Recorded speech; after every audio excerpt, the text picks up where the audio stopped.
কি বললো?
আরো পাওয়া যাবে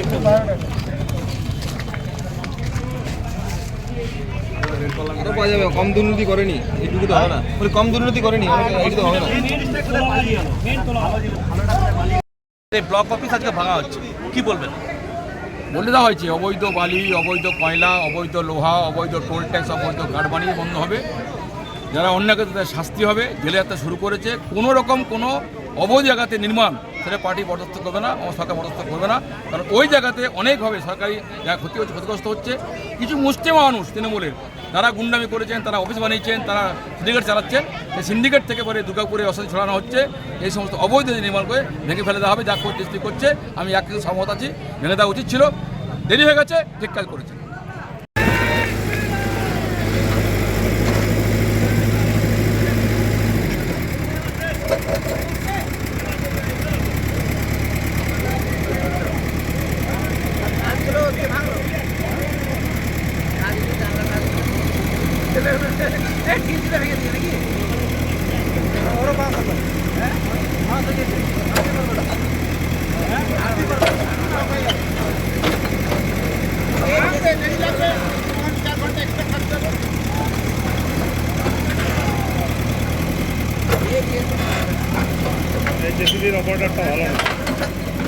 খালি বায়োডাটা ছাড়া কিছু নেই, খালি বায়োডাটা। কি বায়োডাটা? এই বায়োডাটার মধ্যে দেখুন আরো নিচে ছিল, আরো খালি যাচ্ছে দেখাচ্ছি। খালি কোথাকার বায়োডাটার জন্য নিয়েছিল এগুলো? এগুলো ভাই বলতে গেলে দুর্গাপুরের মধ্যে হতে পারে, দুর্গাপুরের বাইরেও হতে পারে। এই বায়োটা যে বায়োটা হচ্ছে এগুলো কারখানা বায়োটা নয়, এগুলো কারখানাতে কাজ করার মতো বায়োটা নয়। দেখুন কারখানা বায়োটা কখনো মাধ্যমিক সার্টিফিকেট, এইচএস সার্টিফিকেট বা আপনার কলেজ সার্টিফিকেট চায় না। কিসের জন্য মনে হচ্ছে এইগুলো হচ্ছে কি আমরা 26,000 যে শিক্ষককে যেভাবে চাকরি দিয়ে ঠিক সেই সেম প্রসেসে এরকম চাকরি দেওয়া, টাকা দিয়ে টাকা ইনকামের পদ্ধতি করছিল। এটা রাজীব ঘোষের এটা কত নম্বর ব্লক হবে? এটা হচ্ছে 1 নম্বর ব্লক, কোন 8 নম্বর ওয়ার্ড, দুর্গাপুর শিল্প হসপিটালের সামনে। এটা কি আজকে ভেঙে দেওয়া হলো? এটা আজকে প্রশাসন ভাঙলো। এটা আপনার যৌথভাবে, মানে আমাদের সরকারের প্লাস হচ্ছে কি ডিএসপি যৌথভাবে এটা ভাঙা। এটা অবৈধভাবে ছিল? অবৈধভাবে ছিল। এটা আপনারা কি খুশি? এটা ক্ষতি তো নয়, ওটা ভালো হলো। খুশি হয়েছেন? একদম পাবলিক খুশি, পাবলিক পুরো চারদিকে উল্লাস করছে, জয় শ্রীরাম বলে দুর্গাপুর পাবলিক পুরো উল্লাস দিচ্ছে, জয় শ্রীরাম ছাড়া কোনো কথাই বলেছিল না মুখ দিয়ে। আপনার নাম? আমার নাম বিপ্লব দত্ত, আমি যুব মোর্চার 1 নম্বর মন্ডলের জিএস।